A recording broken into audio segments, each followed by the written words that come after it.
Hoy tenemos a una invitada muy especial. Ella es Perla Rosario, es economista y es directora de Estadísticas Económicas en la Oficina Nacional de Estadística. Bienvenida. Gracias por la invitación. Bien, vamos a empezar tratando de entender qué es la ONE, cómo funciona, cuáles son los actores dentro de la ONE, de qué se encarga la ONE.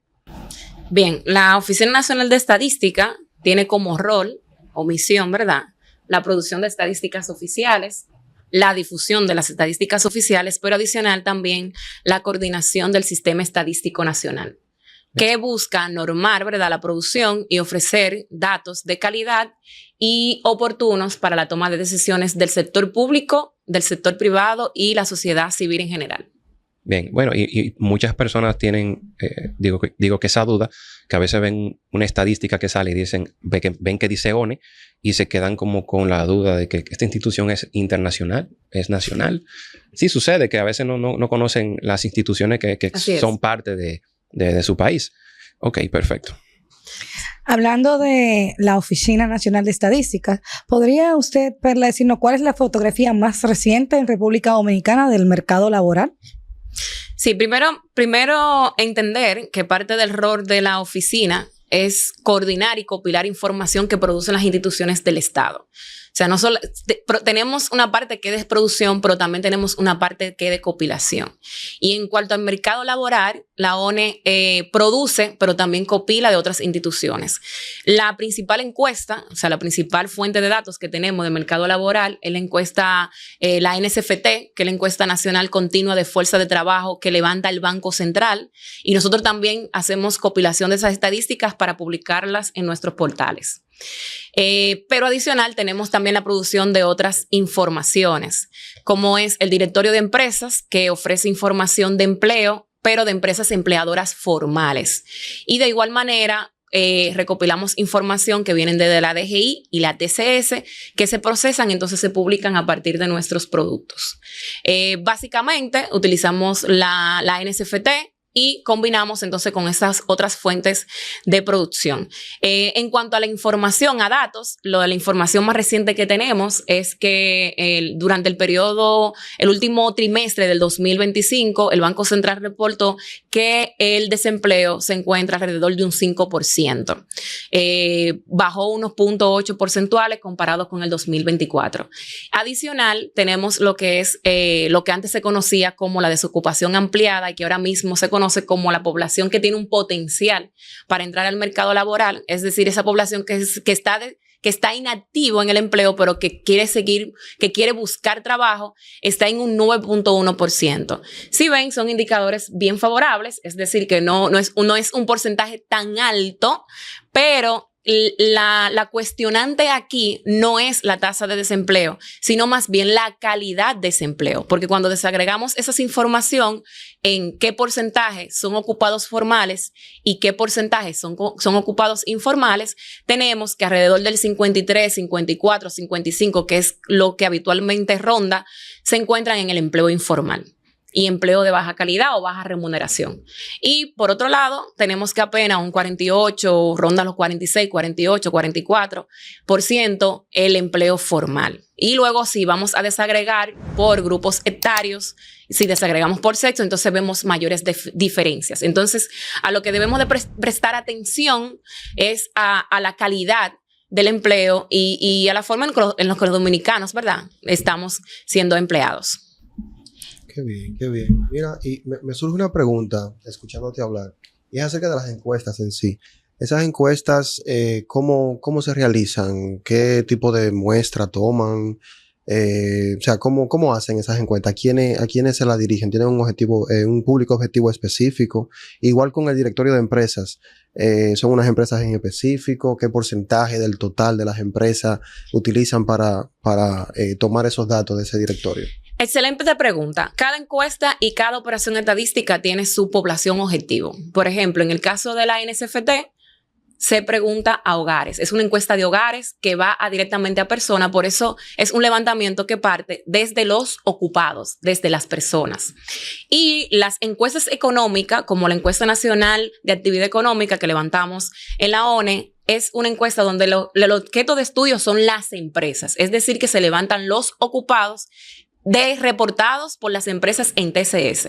En cuanto al directorio, no es una encuesta, sino que es un registro administrativo que se copila desde TCS y procesamos con información también de DGI, del Ministerio de Trabajo, de Zona Franca. Entonces, todos esos registros administrativos se depuran, se cruzan y se tiene lo que es un censo, porque no es un porcentaje, sino la población de empresas empleadoras formales, y eso es lo que conforma el directorio de empresas. Que, ojo, son las formales, pero son las que tienen más del 80% del valor agregado de la economía. Es decir, que son menos, pero son las que tienen mayor peso en cuanto a económicamente valor agregado. Exacto. Aunque no así en el empleo, porque sabemos que la mayor porcentaje de los empleados se encuentran en el sector informal. En el sector informal. ¿Y cada qué tiempo hacen esta recopilación de datos allá en la ONE para determinar estos temas acerca del... Supongo yo que con esos datos sacan hallazgos relativos a otras cosas que no son solamente el desempleo, pero ¿cada qué tiempo hacen esta recopilación de datos en la ONE? Buenísimo. La ENAE se levanta anual y el directorio de empresas de manera mensual.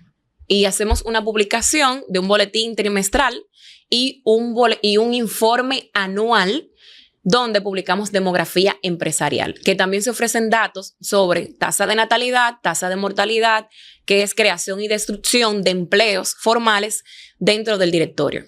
Y publicamos tasa de supervivencia también desagregados por sexo. Ok. Ya mencionaste que el mayor ingreso es la parte de las empresas formales. ¿Se ha pensado en una forma de recopilar datos de las empresas informales?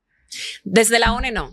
Recuerden que la principal encuesta del mercado laboral es la NSFT, que realiza el banco. Y de hecho, el banco la realiza de manera trimestral. Entonces, ya es una encuesta bastante robusta que lleva el Banco Central. Y nosotros lo que hacemos es que utilizamos la encuesta como tal.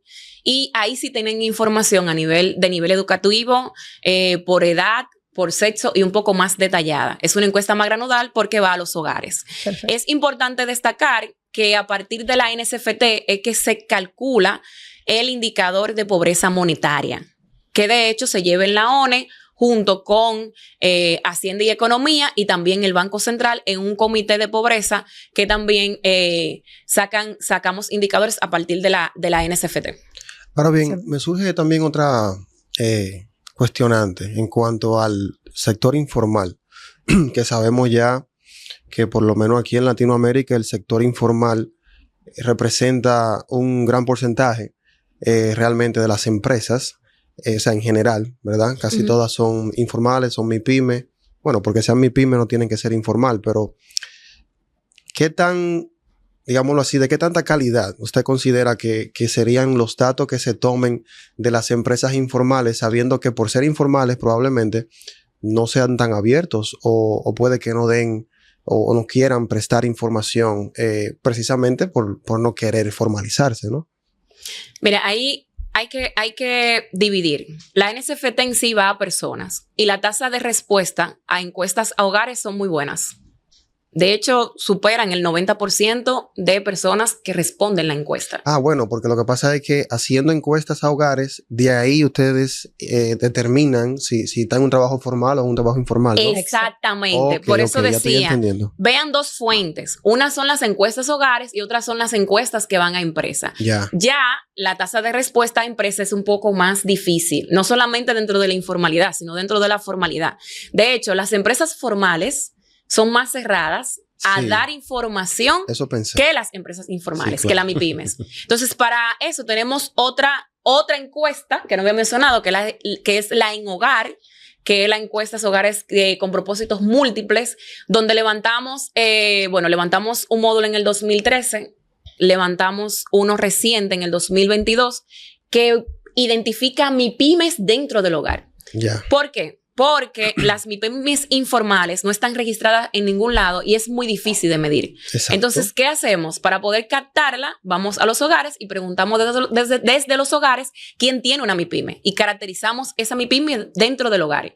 Y eso yo tengo entonces que unificarlo con el directorio de empresas que ya tiene caracterizada la parte formal. Entonces, aquí es difícil por el porcentaje de informalidad que tenemos, tener una sola fuente. Si ustedes se fijan, el dato de empleo y el dato de empresas se tiene que construir a partir de múltiples fuentes, registros administrativos, encuestas a hogares y encuestas económicas. Y en el 2015 realizamos un registro nacional de establecimientos que es parecido a lo que es un censo económico, que también son otra de las fuentes que podemos utilizar para caracterizar las empresas y la mano de obra.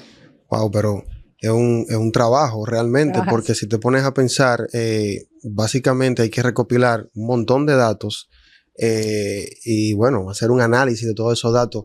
¿Qué tiempo le toma a la ONE luego de que recopila la información para entonces procesarla y publicar? Aproximadamente, ¿qué tiempo le toma a ustedes? Y sumándole a tu pregunta, porque anteriormente tuvimos un invitado que nos estuvo hablando del sistema de educación y nos comentó de cómo no tenían la tecnología necesaria.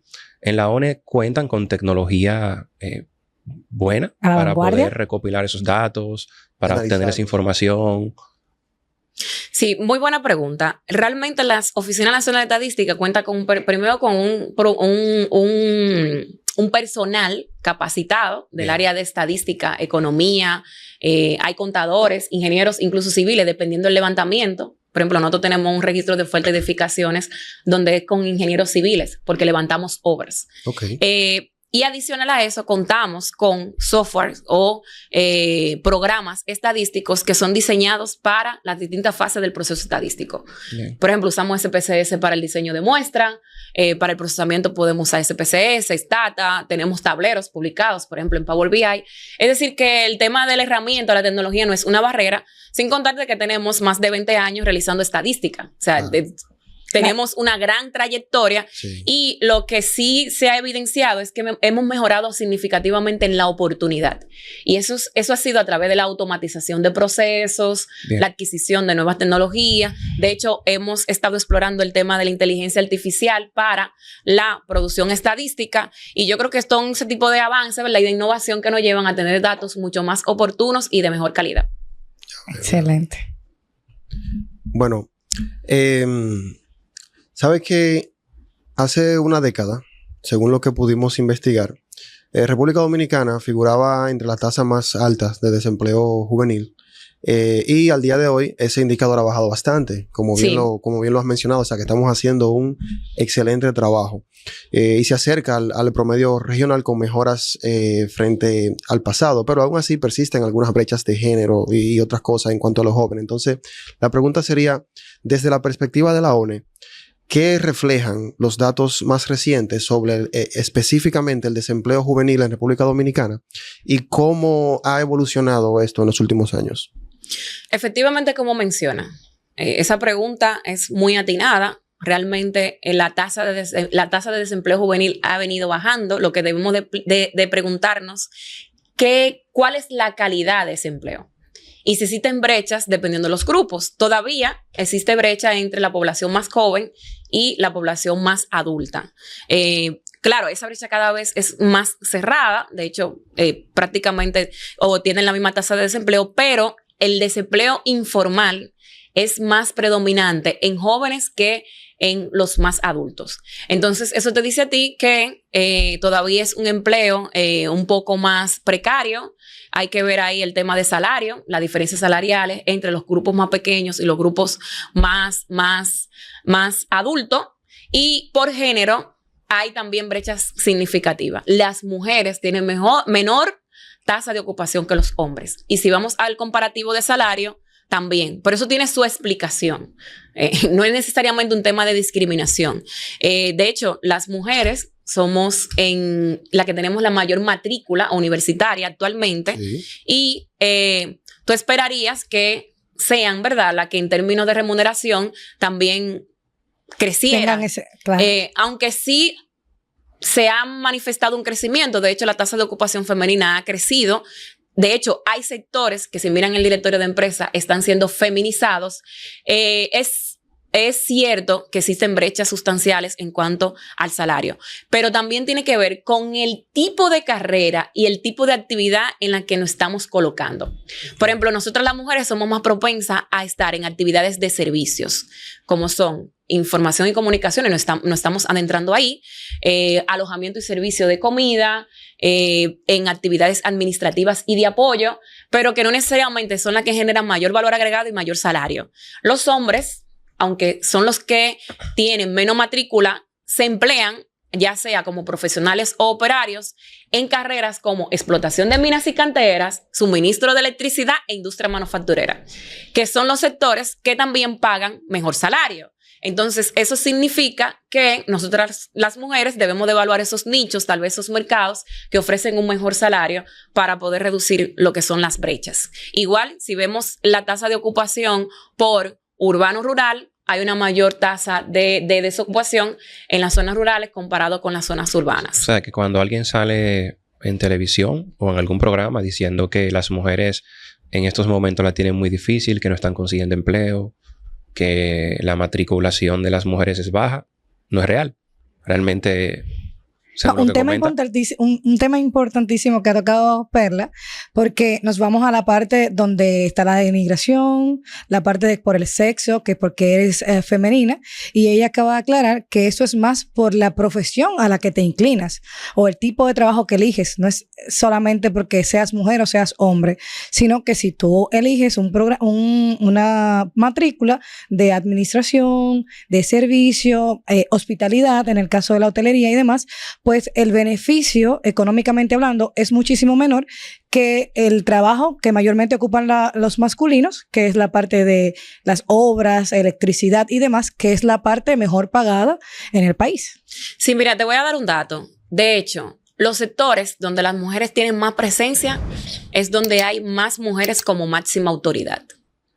¿Qué significa? Que en el momento que más mujeres decidan por esas actividades económicas, es más probable que más mujeres estén en puesto de autoridad dentro de esos sectores. Ahora mismo, solo los sectores de servicio tienen una alta participación de feminidad. De hecho, el sector salud y enseñanza son los que tienen más participación de mujeres. Pero sabemos que los salarios en esos sectores, ¿verdad?, son un poco limitados. Sin embargo, el sector que mejor paga, que es explotación de minas y canteras, y es el de suministro de electricidad, supera el 70% de mano de obra masculina. Pero sabemos que ahí hay una carrera de ingeniería, electromecánica y demás, claro, que son por naturaleza o culturalmente femeninas. Son elegidas. Déjame decirte que un sector donde la mujer está penetrando, nosotras las mujeres estamos penetrando, es el de información y comunicaciones, sobre todo en la parte de programación y de TI.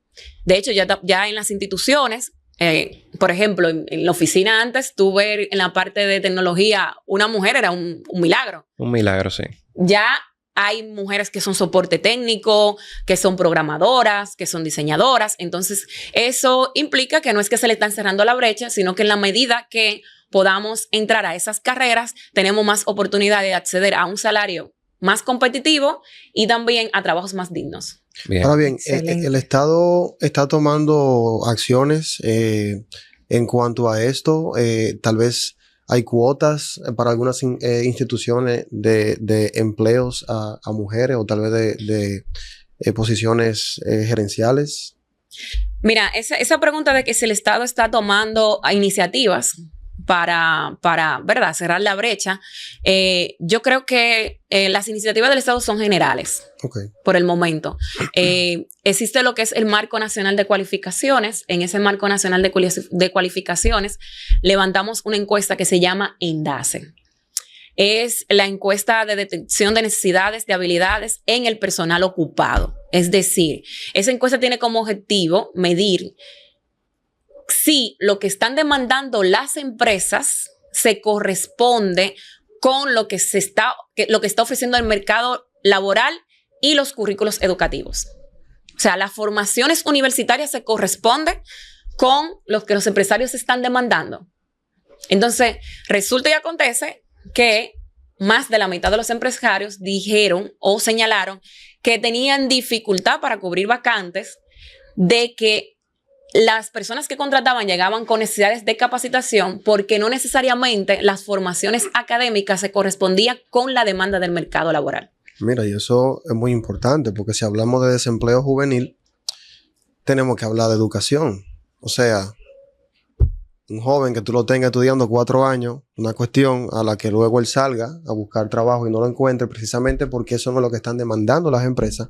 Ahí hay una raíz para ese alto porcentaje de desempleo. Sí, mira, nosotros medimos en esa encuesta cuáles eran las ocupaciones que más necesidades tenían. Prácticamente todas las ocupaciones, desde operarios hasta profesionales y gerentes. Pero las gerenciales tenían menos brecha. ¿Qué te dice a ti? Que el personal que se forma, que tiene un nivel educativo alto, tiene mayores oportunidades.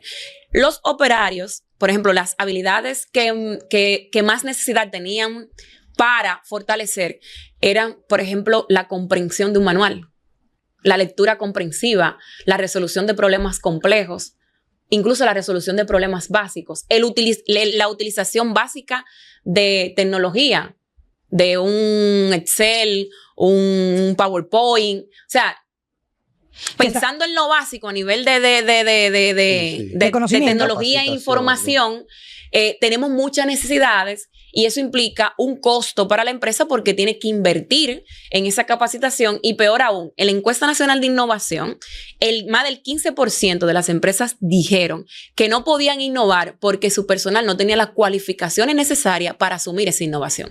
Wow. Entonces eso tiene un impacto significativo, obviamente, en la productividad, en la propia rentabilidad de la empresa y incluso en un aspecto como es la innovación. Y estamos hablando de carencias que no podemos enfocarnos directamente en la parte universitaria, porque son carencias que vienen desde lo básico, o sea, una lectura comprensiva.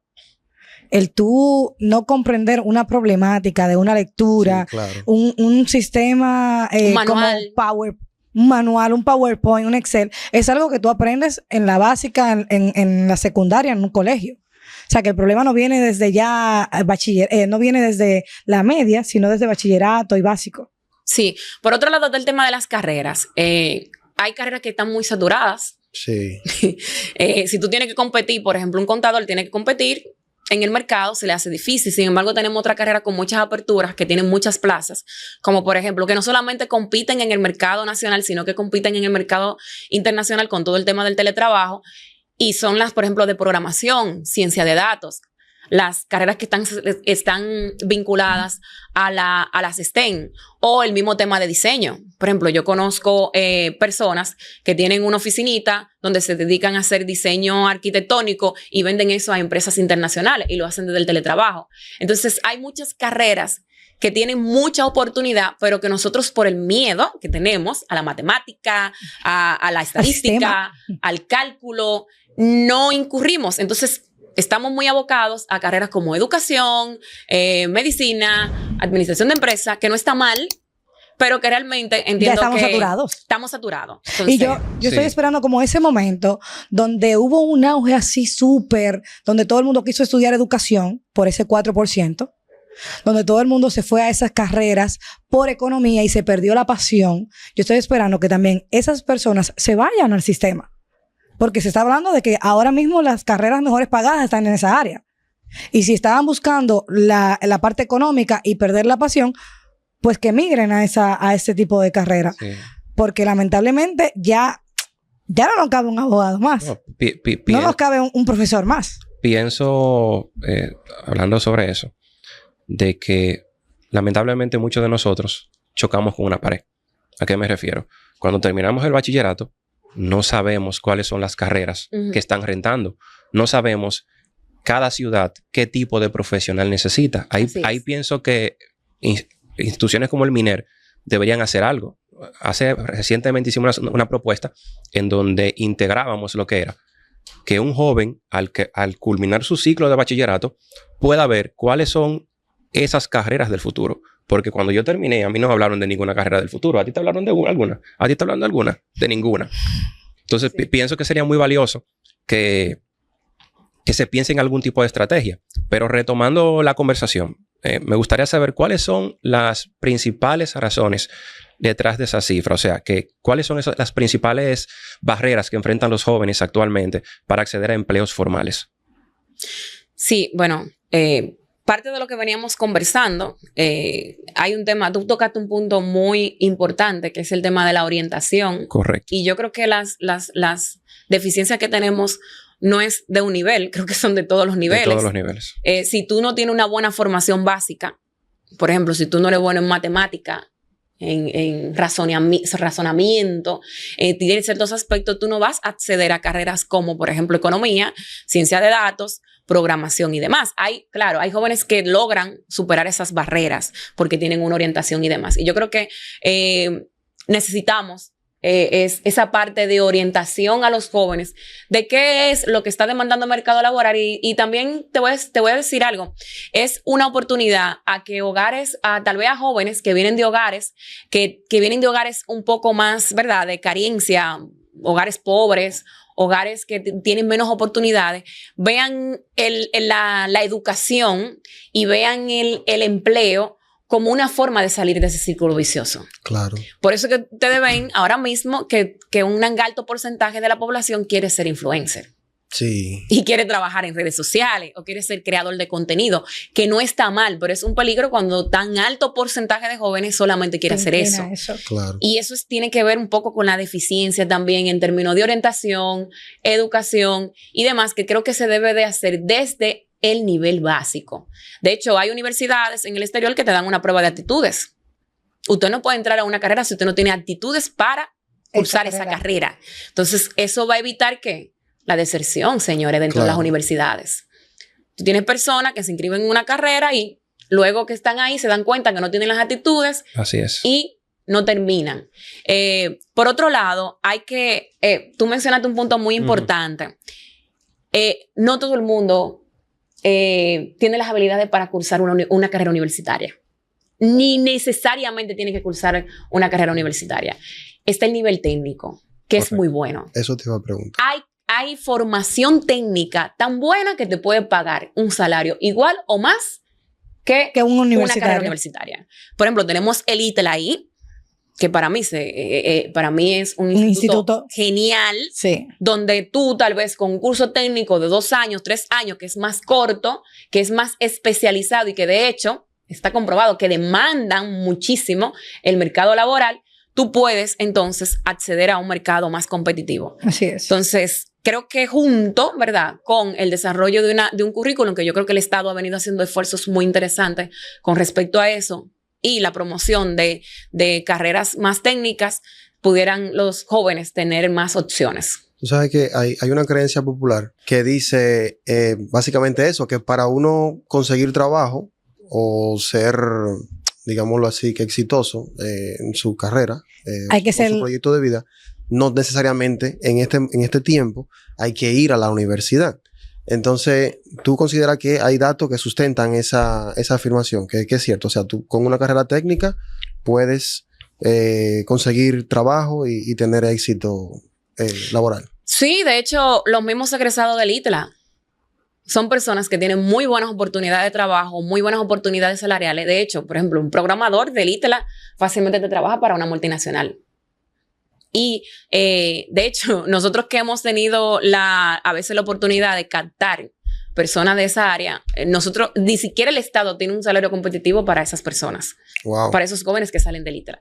Salen con una formación en programación, diseño, desarrollo, ciberseguridad, que ese es otro tema que está emergiendo con todo el tema de los ataques cibernéticos y demás, que son carreras muy bien pagadas y donde tú no necesitas una formación. Y no necesitas una formación meramente de un título universitario. Sí. El otro aspecto es el tema de los emprendimientos. Adicional a las carreras técnicas y a la formación universitaria, está el tema de los emprendimientos. Hay muchos jóvenes que tal vez deciden, en vez de estudiar una carrera, iniciar un negocio.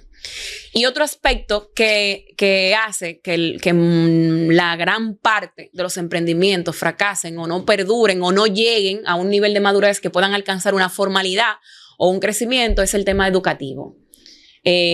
algo que ha demostrado las diferentes estudios, las diferentes encuestas que se han realizado es que no solamente es financiamiento, hace falta educación gerencial. Sí, hace falta educación de administración.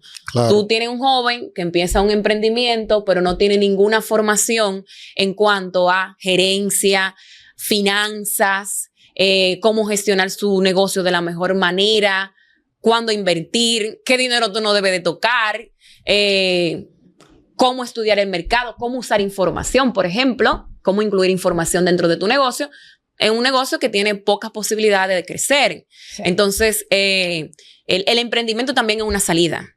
Sí se educa o sí se promueve negocios que sean sostenibles. Perla, es súper interesante esto que nos comparte porque hace unos días tuvimos una invitada, Glory de Olivo, que nos comentaba que no todo el mundo está preparado para ser emprendedor. Y es una brecha que todo joven, todo ser humano que quiere coger como el lado fácil, vamos a emprender porque está difícil la empleomanía. Pero ¿cuán difícil? ¿Qué aptitudes? ¿Tienes conocimiento de administración, organización gerencial? ¿Qué conlleva a tu ser un buen emprendedor? Porque si no logras nada con tener ese apoyo económico o utilizar ese ahorro que tienes para abrir un emprendimiento que en los 3 meses se va a perder. No, y te quedaste. Y conectándolo con lo que ella dijo, el emprendimiento es una salida, ¿verdad? Pero también puede ser una calle sin salida. Y puede ser entonces algo que retraiga la economía al tener muchas personas que por no saber emprender se endeudan y empeora su calidad de vida.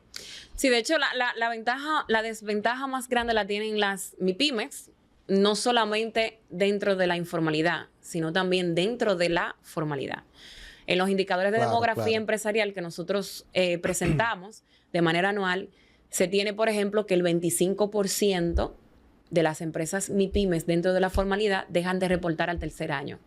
Al tercer año. Al tercer año. El 25%. Es la tasa más alta, comparada con las grandes que tienen un nivel de supervivencia más alto. Disculpa que te interrumpa. Cuando dices dejan de reportar, ¿a qué te refieres con eso? Que ya salen de la formalidad. Okay. Es muy probable que hayan suspendido actividad o que vuelvan a la informalidad, y eso representa un retroceso. Yeah. No solamente para el empresa, sino para el empleo, porque cada vez que una empresa sale de la formalidad, se pierde un empleo formal y digno.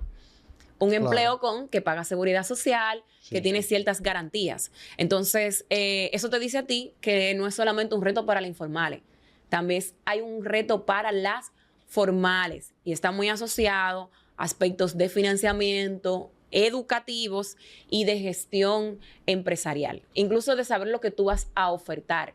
Claro. Las empresas grandes, antes de abrir una sucursal o antes de poner un negocio, hacen estudios de mercado, caracterización de los consumidores, ven si existe una necesidad o no. Normalmente nosotros hacemos emprendimientos que no necesariamente tenemos información suficiente para saber si es sostenible o no. Y otro aspecto importante es el crecimiento que hay. Y yo creo que más que creo que debería de ser una política para mejorar ese tipo de negocios, que son los negocios digitales, el comercio electrónico. Con todo el tema de las redes sociales, eso ha crecido bastante. ¿Por qué? Porque tú puedes vender un bien o servicio sin la necesidad de tener un local. Eso reduce costo y eso te permite conectar con la gente de manera virtual y mantener un negocio. Déjeme decirle que el porcentaje más alto, por lo menos del que levantamos en la encuesta en hogar del módulo MIPYMES del 2022, eran mujeres. Muchas mujeres utilizan su celular y a través de su celular tienen un microemprendimiento. Por ejemplo, yo vendo ropa, subo la foto de la ropa o la foto de la prenda o maquillaje o cualquier sea el bien que quiero vender, y lo vendo en mi página de Instagram o Facebook. Y eso representa un ingreso para el hogar, un ingreso de subsistencia. Entonces, eso se convierte en una oportunidad, que entiendo que con programas que tal vez incentiven, ¿verdad? Ese tipo de negocios. Sí, la mayordomía, por ejemplo, doméstica, cómo administrar. De hecho, el Estado tiene algunas acciones. Por ejemplo, están los centros MIPYMES que ofrecen capacitaciones, que que ofrecen acompañamiento. También está la parte de financiación con Banca Solidaria y Fundación Reserva, por ejemplo, que ofrece financiamiento a esos pequeños negocios. Creo que son buenas acciones para que esos negocios sean por lo menos sostenibles. Sí, yo siento que todo el incentivo económico está. Creo que la parte de la carencia está en el conocimiento de lo que vas a emprender, el conocimiento de la parte administrativa, de la organización estructural, de lo que es una empresa para poder seguir adelante. Si no, va a pasar lo que dice Jorge, va a ser un callejón sin salida. Pero, mi estimada Perla, volviendo a la parte de la informalidad y la juventud, tenemos que entre 15 y 39 años, más de 1 millón de jóvenes se ocupan en la informalidad, a menudo por falta de experiencia, costo de entrada a un empleo formal, el salario ellos lo perciben como que no es suficiente para cambiar de una informalidad a un trabajo formal. Entonces, ¿qué usted cree que serían esos incentivos que funcionarían para acelerar ese cambio, de que un joven cambie de un trabajo informal a un formal? Bueno, y esa parte de política pública corresponde a instituciones que son hacedoras de políticas públicas, pero nosotros como Oficina Nacional de Estadística ofrecemos información para que los tomadores de decisiones, ¿verdad?, emprendan acciones a favor de los jóvenes y de la población del mercado laboral en general, porque la informalidad no solamente impacta a la población joven, impacta a mujeres, impacta también a la población de mayor edad, por eso son mayoría. Y en ese sentido, yo creo que una acción, y de hecho está dentro del Marco Nacional de Cualificaciones que le mencionaba anteriormente, es cómo alinear los programas educativos a las necesidades empresariales. En la medida que eso va mejorando, sí, claro, mejoran los salarios, mejora la oferta y mejora la oportunidad de que un joven pueda entrar a un trabajo de calidad. Yo creo que nosotros hemos venido creciendo, hay más jóvenes ahora mismo formándose en carreras que son más competitivas. Creo que hay que seguir impulsando, ¿verdad? Esas carreras que tienen la posibilidad de pagar un mejor salario, mejorar la educación, tiene un impacto significativo. Y de igual manera el tema de la orientación, yo creo que el tema de la orientación es muy importante, que un joven cuando ya termine, ¿verdad?, su bachillerato, sepa qué carrera va a estudiar. Y algo que mencionaba Gregory, muy interesante, sobre todo en el lugar donde va a estar. Le pongo un ejemplo. Yo estudié economía. No hay forma de yo ejercer economía en Monteplata. Yo tuve que quedarme aquí en la capital. Pero no todos los jóvenes están dispuestos a quedarse tal vez en una grande ciudad. Claro. Entonces, si tú tienes la aspiración de quedarte en tu pueblo, por ejemplo, en tu zona, tú tienes que ver qué tu zona está pidiendo en términos de fuerza laboral. Hay una fábrica, tal vez debería de estudiar ingeniería en tecnología de alimentos. Muchos tal vez estudian educación por eso, porque lamentablemente el caso, y eso es algo, una realidad que también tenemos que conocer, es que muchos pueblos tienen muchas limitantes, sobre todo las zonas rurales, de empleo, de lo que pueden ofrecer. Tú vas a un pueblo y lo único que tú vas a encontrar son las 2 o 3 principales instituciones del Estado, el sector salud, el sector educación y un colmado, una tienda o algo que no requiere una mano de obra muy formal. Son realidades a las que tú tienes que también pensar a la hora de elegir una profesión y saber qué tú vas a emprender. Por ejemplo, nosotros tenemos el sector de actividades artísticas y de entretenimiento, donde están las bancas de apuesta. La banca de apuestas generan una gran empleomanía, sobre todo para las mujeres, pero sabemos que los salarios que se pagan ahí sí, son muy bajos. Son muy precarios. Sí. Entonces, es difícil que una persona rompa su realidad en ese tipo de trabajo. Sí, cuando uno se pone a calcular realmente a largo plazo y uno se pone a analizar qué impacto tiene la banca en un barrio, un sector que para mí es prácticamente nulo, y uno se pone a analizar, sí, generan empleabilidad, pero como usted dice, un salario muy bajo, es un tipo de empresa que no le aporta nada a la sociedad, sino que lo lleva al juego. O sea, entiendo que se deberá de pensar en otras cosas. No sé si en la ONE tienen la información de cuáles son los empleos por ciudad que están abarrotados y cuáles son los que necesitan profesionales. ¿Lo tienen esa información por ciudad? No tenemos la ocupación formal a nivel incluso de barrio. Lo puedo tener por provincia, municipio, distrito municipal. Lo que yo no tengo es el nivel educativo de sus empleados. Para construir esa información yo necesitaría representatividad a nivel de municipios y con eso también la desagregación a nivel educativo. Y ver quiénes están empleados efectivamente o residen en la población. Ahí lo más atinado sería el censo de población y vivienda, porque ya sería un barrido. ¿Por qué te lo digo? Porque si nos llevamos de lo que tiene declarado la persona, también vamos a cometer errores en las estimaciones. Por ponerte un ejemplo, me voy a poner de ejemplo mi persona. Yo tengo más de 15 años viviendo aquí en el Distrito Nacional y todavía mi cédula dice que yo resido en Monte Plata. Entonces, si yo utilizo un registro administrativo para ver mi residencia y luego comparo eso con el nivel educativo, voy a estimar mal la población realmente residente de cada municipio. Eso es una falla que tenemos incluso legislativa, porque deberíamos ¿verdad?, impulsar una ley que te permita que si tú te mueves, ¿verdad?, o un reglamento o algo, que si tú te mueves de una provincia a otra, tú tengas que declarar al Estado obligatoriamente para acceder a servicios de esa zona, como lo hacen muchos países, que para tú mudarte de un lugar a otro, tú tienes que declarar, y para poder acceder a esos servicios, tú tienes que declarar tu nueva residencia.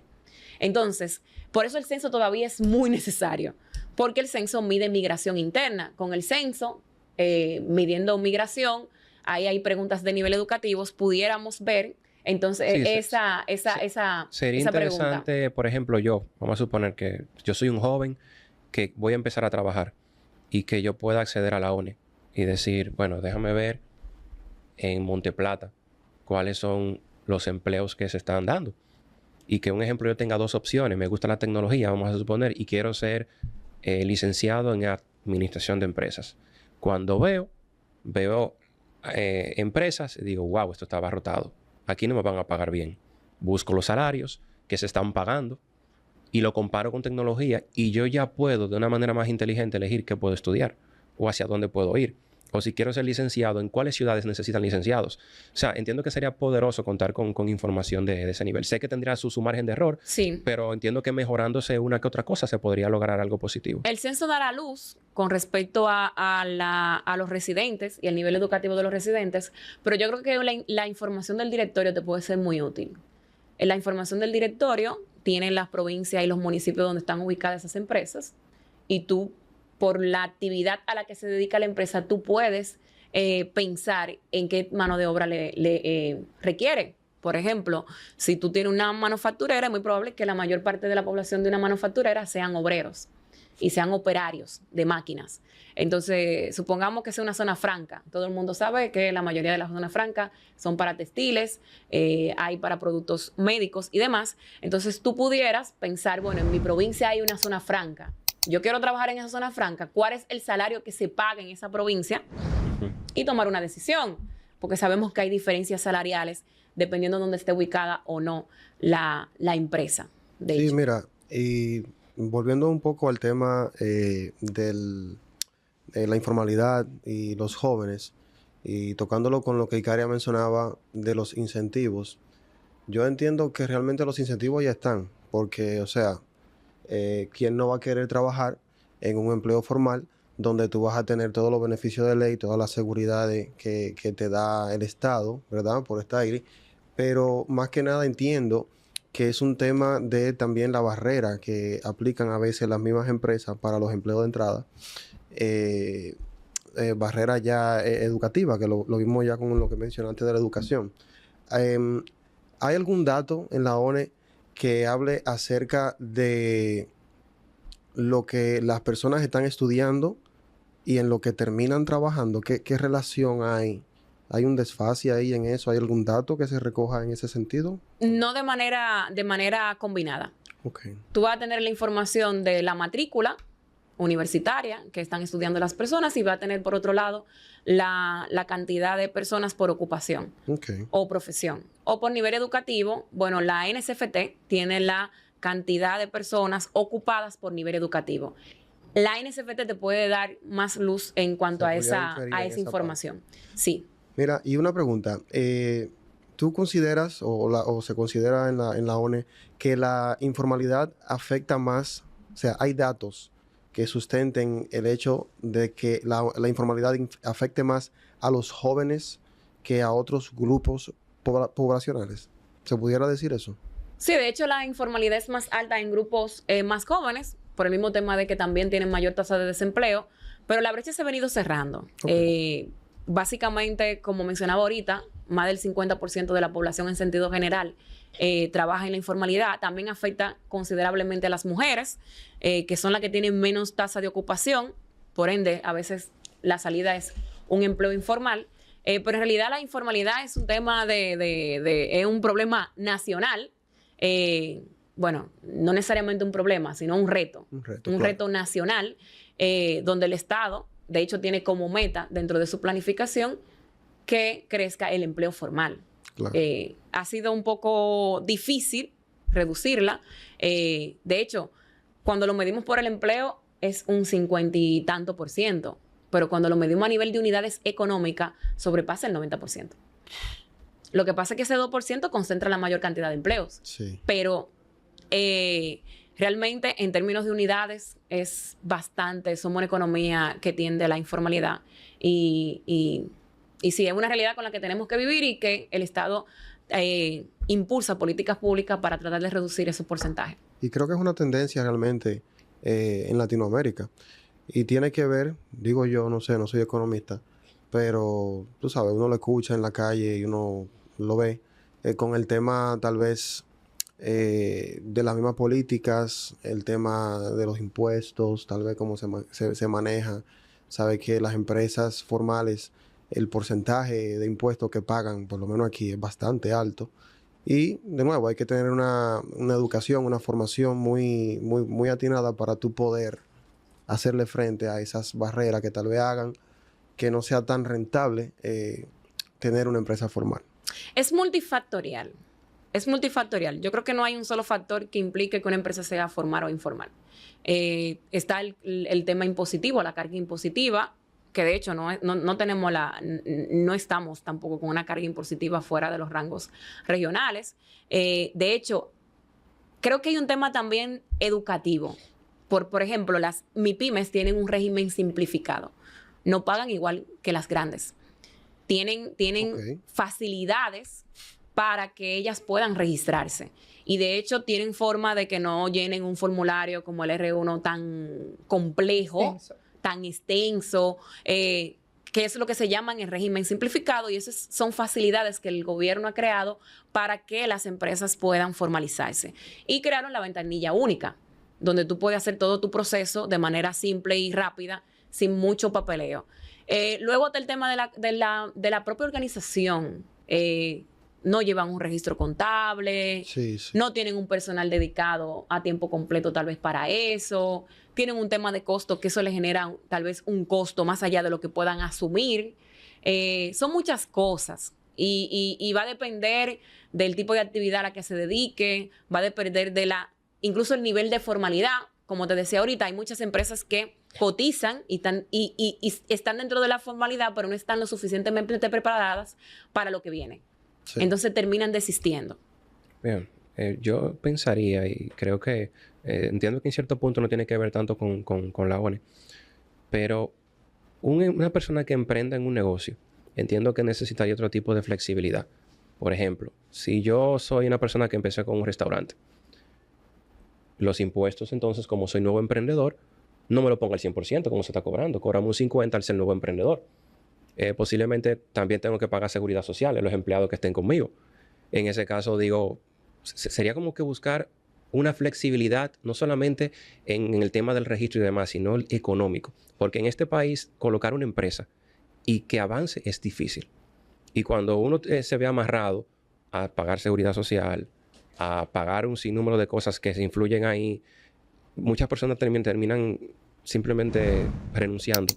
O simplemente tratan de mudar el negocio y lo montan de manera informal para no seguir. Pero bueno, bien. Entonces, la siguiente pregunta. Sabemos que parte de la juventud ya migra al emprendimiento por flexibilidad y expectativa de mayores ingresos que los salarios de entrada, que era lo que hablábamos, de que muchos jóvenes están laboralmente en una empresa, ganan 25,000 pesos y dicen, yo mejor voy a hacer Uber, motor Uber, gano 50,000 pesos, no están pagando impuestos. Entonces, sumado a lo que usted decía, de que ¿qué rol juega a nivel educativo y la falta de experiencia laboral? Mira, muy buena pregunta. Nosotros levantamos en la enlace una pregunta que es sobre cuáles son esos aspectos por lo cual entiende que la empresa no puede o no pudo cubrir una vacante. O sea, lo primero que preguntamos es si en los últimos 12 meses tuvo vacantes esa empresa. Luego preguntamos si tuvo dificultades para cubrir la vacante. Y luego preguntamos cuáles fueron esos motivos de dificultades. Excelente. La número 1, insuficientes postulantes con las cualificaciones necesarias. La que tú mencionaste ahorita. O sea, esa es la número 1. La segunda, falta de experiencia.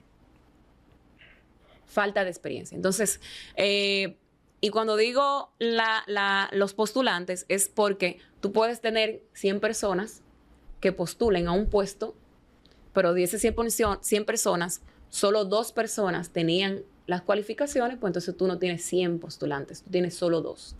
Y si de esos 2 tú le sumas que no tienen la experiencia para el puesto, entonces hay un reto. ¿Qué hacen muchas empresas? Bueno, a veces tienen que contratar el personal sin experiencia y tienen que invertir en capacitación. O muchas veces aprenden con el día a día, ¿verdad? Dentro de la empresa, o como pasó con muchas empresas que dejaron las plazas vacantes vacías, sin cubrir. Entonces eso tiene también un impacto negativo en la empresa y sobre todo la fuerza laboral de la empresa, porque eso aumenta la carga de trabajo para el que esté empleado. Sí. Al final, como usted dice, es mejor hacer varios cursos técnicos, capacitarte técnicamente y ya luego, si quieres, hacer una carrera, una licenciatura, hacerla. Porque al fin y al cabo llegas con una licenciatura joven, acabadito de salir de la universidad, a buscar un empleo y te dicen, estamos buscando una persona con experiencia, te piden 25 habilidades más por 25,000 pesos. Entonces el joven reflexiona y dice, qué difícil. Yo voy a emprender. Entonces todo el mundo piensa que puede emprender y lamentablemente no todos pueden emprender. Sí, aquí hay un reto también con las pasantías. Ahí sí. Yo creo que las pasantías son una oportunidad. Nosotros, de hecho, en la oficina hemos abierto las puertas a pasantes y eso ha tenido muy buen resultado. Nosotros teníamos hace un tiempo muchos concursos que se quedaban desiertos porque las personas no pasaban las pruebas estadísticas. En los últimos periodos, en los últimos 2 años, hemos captado pasantes, los formamos en estadística y resulta que acontece que son los mismos que concursan y pasan el examen. Genial. Entonces, genial. yo creo que se debe de impulsar más el tema de las pasantías. Y ojo, los jóvenes a veces no toman una pasantía porque no es paga. La pasantía debe verse como una inversión. Posiblemente tú tengas que sacrificarte, pero verlo. Tú vas a la universidad y a ti no te pagan por ir a la universidad. Fácilmente tú duras 6 meses en una empresa y aprendes cosas que no aprendiste en 4 años, que no te va a enseñar una universidad porque no es propio de una universidad. Y esa parte práctica más aterrizada te la enseña la experiencia laboral. Entonces, si tú tienes la oportunidad de estar 6 meses, 1 año, en lo que tú consigues trabajo, en una pasantía, y de hecho tienes la posibilidad de quedarte ahí mismo en la empresa, creo que debería de verse como una inversión. Obviamente, si la persona no tiene necesidades, hay empresas que pagan la pasantía, dan una ayuda económica, un incentivo, y yo creo que también es ganancia. Las mismas empresas deberían de invertir en pasantías, porque ya van a estar formando su propio personal. Y eso también les reduce un poco el tema de, ¿verdad?, esa limitante a la hora de buscar postulante. Ojo, hay ocupaciones que son ya profesionales y técnicas donde se requiere un nivel educativo más alto, sobre todo en ciertas actividades económicas. Por ejemplo, suministro de electricidad, que fue uno de los sectores que más señaló tener dificultades para cubrir vacantes, lo que ellos más requieren son profesionales, sobre todo del área de la electricidad, la ingeniería y demás. Entonces, hace falta ingeniero en ese sentido. Y de hecho, el segundo sector que mejor salario paga es justamente suministro de electricidad. Excelente, Perla. De verdad que creo que mejor tema no pudimos tocar porque eso de la pasantía influye muchísimo en los jóvenes hoy en día de que si una pasantía no es remunerada, entonces no acceden al hecho de realizarla. No sabiendo, y es un tema muy personal de mi parte, que entiendo que no hay una cosa que te garantice más una remuneración que un buen servicio y un buen trabajo. Y cuando hablo de remuneración, no especifico, valga la redundancia, específicamente económicamente hablando, sino cuando tú ejerces un buen servicio, un buen trabajo donde tú realizas una pasantía, tú estás haciéndote notar, Claro. haciéndote ver de que ese empleador, ese propietario de ese local, te piensa en ti como un futuro colaborador de esa empresa. Pero si tú no accedes a eso simplemente por el hecho de que no hay una remuneración, entonces no va a haber la posibilidad de un posible trabajo. Y fuera de eso, entiendo que verdaderamente las universidades deberían de garantizar una pasantía y no remunerada, sino garantizar una pasantía porque conozco instituciones donde hay personas que han terminado una carrera y han estado esperando meses y meses que se le dé la oportunidad. Entonces, ¿cómo vamos a ver si una persona es capaz de ejercer en una posición si no le damos esa posibilidad de tener una pasantía que demuestre esa posibilidad, ese crecimiento, ese conocimiento que tiene esa persona en esa área? No, y mira, también eso le puede ayudar a la misma población joven, ¿verdad? A su networking. O sea, tú luego de pasar por un trabajo, no solamente el empleador te va a ver, sino que también tú vas a tener personas profesionales alrededor de ti que van a ver tu desempeño si tú, ¿verdad?, das lo mejor de ti. De ahí pueden salir muchísimas cosas. Ahora que lo pienso, o sea, la pasantía en sí es un buen elemento para hacer frente a todo lo que nosotros hemos venido hablando, porque las empresas ganan con la pasantía por el hecho de que pueden suplir una necesidad que tienen sin la necesidad de derogar un efectivo directo, y los postulantes, los jóvenes, la población que no tiene empleo, entonces puede de alguna manera entrar al mercado laboral, hacerse mediante ver una ¿verdad? pasantía. Y las mismas empresas, adquirir experiencia, y las mismas empresas también pueden utilizar eso como filtro, porque pueden decir, ¿verdad? Bueno, mira, estos dos no, porque siento como que ellos dos, no sé, pero estos tres creo que tienen, y voy a tomarme el tiempo de capacitarlo, porque yo sé que de ahí puede salir algo Es que bueno. la pasantía es como el filtro donde tú puedes determinar las habilidades que tiene esa persona en esa posición. Sí. Y capacitarlas también. De hecho, hay empresas que pagan, que le dan una remuneración, o sea, no todas son gratis. Hay empresas que pagan, tal vez no un salario muy alto. Es un incentivo. Exactamente, es un incentivo. Porque yo le voy a decir la verdad. Nosotros que recibimos pasantes, a veces dirán, no, porque están haciendo el trabajo. A veces un pasante representa más una carga para una institución o una empresa que lo que va a aportar. Totalmente de acuerdo. Porque si dura 3 meses, son 3 meses donde lo que está en un proceso de aprendizaje. Y tenemos colaboradores que, aparte del trabajo que tienen que hacer, tienen que dedicarse a enseñar. Bueno, también es verdad. Y que no todo el mundo tiene esa característica de enseñar, señores. Una persona que te llegue a ti, para tú estar con esa persona bajo ti 3 meses, donde tú un trabajo lo hacías en 5 minutos y te quitabas de eso, pero ya tú tienes que durar ahí 8 horas con esa persona para insertarla al mercado laboral, para explicarle paso a paso y poco a poco lo que tú aprendiste hace 8 años. Sí, pero o sea, esa paciencia de enseñar. ¿Sí, Gregory? Que eso va a cambiar cuando el joven que va a hacer la pasantía no busque la forma de volar ese paso. Me explico. Wow, me toca la pasantía. Fulanito, que es amigo mío, ponme ahí como que estoy trabajando, pero no voy a hacer nada. Tú mismo te estás matando. Y yo pienso que más allá de volar ese paso es cuando el joven entienda que la pasantía, en lugar de ser un enemigo, es un aliado. Una inversión. Exactamente. De eso de que, no, si no me pagan, no voy. Mi amor, es un beneficio, es una inversión ahora para el futuro, donde tú vas a demostrar de lo que tú eres capaz y las habilidades que tú vas a adquirir. Si sigues pensando económicamente desde el inicio, valga la redundancia, mira, en lo económico te va a llevar. Pero lo que dijiste ahorita, a veces esa persona llega, como dice Perla, a esa empresa a hacer la pasantía, y esa persona no te quiere entrenar porque te ve como una carga y un obstáculo para continuar su trabajo. ¿Y qué hace esa persona? Te da un papeles, organiza ese papel en esa esquina. Así es. Y pasan la semana y tú dices, yo no estoy aprendiendo nada. Sí, pero ahí yo creo que se destaca la parte de la persona que se limita a lo que le ponen, a lo que le toca, y personas que buscan más allá. Yo en La mi caso, proactividad. mi amor, yo cuando llego a un trabajo, a mí me toca manejar esta computadora, pero olvídate que yo voy a empezar a investigar sobre el micrófono de Jorge. Y voy a verificar la computadora tuya. Claro, Y voy a ir a acercarme. Ya yo terminé. Lo mío es 1 hora y yo terminé mi trabajo en 10 minutos. Esos 50 minutos que a mí me quedan no van a ser para yo estar sentada esperando que se acabe la hora para yo irme para mi casa.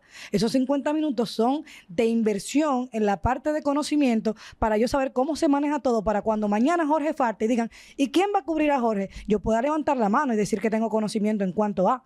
Pero nos estamos limitando. La juventud hoy en día es a lo que me toca o lo que me da beneficio económico. Mira, yo te voy a poner un ejemplo. Nosotros, de la cantidad de pasantes, por lo menos lo que ya están en término, porque nosotros recibimos, tenemos una cercanía con algunos colegios y nos piden que las 60 horas, o no sé si son 60 o son más ahora, en mi tiempo eran 60, la cubran allá.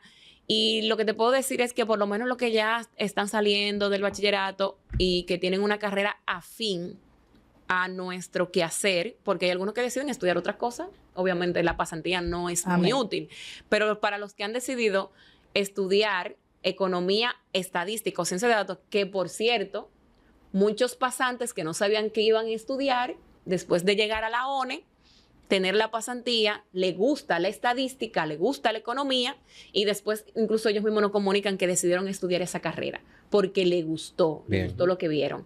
Y en su mayoría, después del tercer cuatrimestre, tienen empleo, tienen trabajo. Algunos han podido entrar a la ONE después que cubren el 50% de su carrera, que pueden entrar como técnicos, y algunos incluso han podido entrar en el mercado laboral en otras instituciones y empresas, solo porque mostraron la experiencia que adquirieron allá en la oficina. Es decir que no recibieron una remuneración, algunos tuvieron un tiempo de 6 meses, 3 meses, pero el resultado ha sido muy positivo, por lo menos en nuestra área. Supongo que ese mismo ejercicio replicado en otros escenarios, en otras actividades, otras instituciones, pudiera también tener el mismo resultado. No, definitivamente que las pasantías son un ejercicio de ganar, tanto para la empresa como para la población. Mira, tú sabes que hablábamos ahorita de lo que es prácticamente la economía digital, ¿verdad? Y el trabajo remoto. Vemos que van creciendo con el paso del tiempo, pero tal vez de forma heterogénea y más en sectores urbanos formales. Entonces, tenemos datos que reflejen esto, que reflejen ese crecimiento en cuanto a lo que es el trabajo digital, o sea, trabajar en remoto y la economía digital en general. Mira, nosotros es un tema que se ha venido midiendo, tú sabes, sobre todo después de pandemia. Sí. No era muy propenso al trabajo remoto. De hecho, todavía hay mucha rigidez en cuanto a esto. Es una cultura que tuvimos que asumir prácticamente de manera obligatoria con todo lo que pasó en pandemia.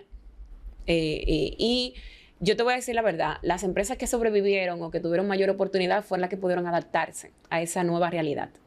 Y ha sido así al punto tal de que muchas empresas que iniciaron, que fueron forzadas por pandemia, han mantenido esa facilidad. De hecho, hay carreras ahora mismo que para tú poder competir en términos de mano de obra, tú tienes que ofrecer el trabajo remoto. Por ejemplo, las de TI, tecnología.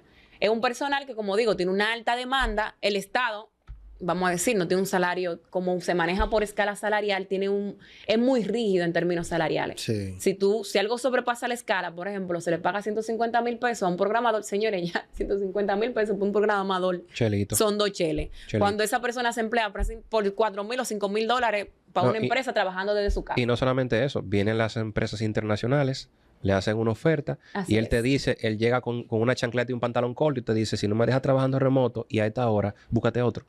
¿Qué tú haces? Tú tienes que flexibilizarte. Claro.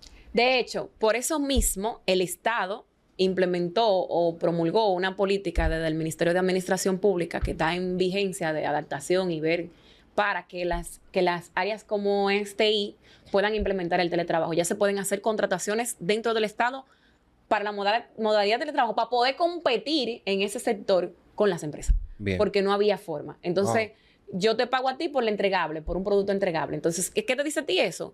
Que los negocios, la economía, las instituciones tienen que abrirse a esa posibilidad porque los jóvenes están demandando teletrabajo. Nosotros en la oficina, por ejemplo, tenemos ya lo que es el teletrabajo rotativo. Tenemos un porcentaje de la población que rota entre trabajo presencial y teletrabajo. Y hay muchas empresas, claro, depende de la naturaleza de la empresa. Hay empresas que necesitan trabajo presencial. Sí, ahora, hay otras empresas que hay personal que dependiendo del servicio que brinde o el trabajo que brinde, puede trabajar de manera remota. Nosotros levantamos en la encuesta nacional de actividad económica del 2022, que es la encuesta nacional de innovación, el tema del teletrabajo como algo innovador. Y es algo que se va a medir también en el 2026, donde podrán ver qué porcentaje, ahí teníamos un alto porcentaje de empresas por el tema de pandemia, obviamente en el 2022, y vamos a ver si eso se mantiene para el 2026, el tema del trabajo remoto, que creo que va a ser el norte. Tenemos un contingente muy importante ahora en República Dominicana, que es el Nini juvenil, que ha oscilado entre cientos de miles de personas, una gran mayoría de estas siendo mujeres, por factores como tareas de cuidado de no remunerada, abandono escolar y barreras culturales, programas de inserción y educación. ¿Cómo interpreta la ONE este fenómeno Nini, siendo la persona que no estudia ni trabaja? ¿Qué combinación? ¿Y qué medidas? ¿Qué combinación? Sí, señor. ¿Y qué medidas concretas ha probado ser efectiva, sobre todo para mujeres? Bien, mira, se hizo un ejercicio en el 2022 que se llama la metodología Nini. Ojo, es más ampliado ahora. Ni estudia, ni trabaja, ni se capacita. Eso quiere decir que ahora es ni. Otro golpe. Tú sabes que antes de que Porque un joven que se está capacitando no se puede considerar Nini. Si una persona no trabaja y no estudia, pero tal vez está recibiendo otro tipo de capacitación, sí. Entonces pudiera estar ahí. Entonces, en el 2022 se levantó la encuesta en Hogar y a partir de los datos de En Hogar se elaboró una metodología desde allá de la ONE que mide los Nini. Pueden entrar a la página y pueden ver la metodología que está publicada y los resultados de esa metodología. Según esa metodología, para el 2022 existían 309.612 ninis, donde el 63.9% eran mujeres y el 36.1% eran hombres. ¿Qué significa? ¿Qué puede influir eso en que sean tantas mujeres? Sobre todo, ella mencionó un elemento muy importante y es que las mujeres tienden a ser las que más se sacrifican para el tema del trabajo no remunerado y de cuidado. Una alta población de mujeres expresó que no estudiaba, no trabajaba, ni estaba en un proceso de capacitación porque tenía que cuidar a alguien, ya sea niños o ya sea envejecientes o personas con discapacidad. De hecho, la mayor porcentaje de población que se encuentra en esa condición de cuidado o que ofrecen ese cuidado son mujeres. Y luego está el tema de la ocupación. De hecho, la ocupación es más baja en mujeres que en hombres. La tasa de desempleo es más alta. Los hombres tienen una ventaja y es que pueden acceder a sectores de mayor fuerza, más uso de fuerza física. Entonces, eso también le da mayor oportunidad, como por ejemplo el sector construcción, sector agropecuario, explotación de minas y canteras, como mencionaba. Entonces, ¿qué significa? Que las mujeres tienen cierta barrera para acceder a ciertos mercados. Igual, el hombre emprende más.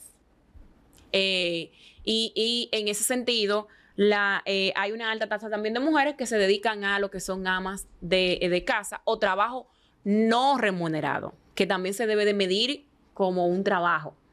O sea, si tú por voluntad propia decides quedarte en tu casa a atender a tus hijos y ofrecer ese valor agregado para el hogar, que también es tan importante como el trabajo fuera, no se considera ni siquiera como un desempleo.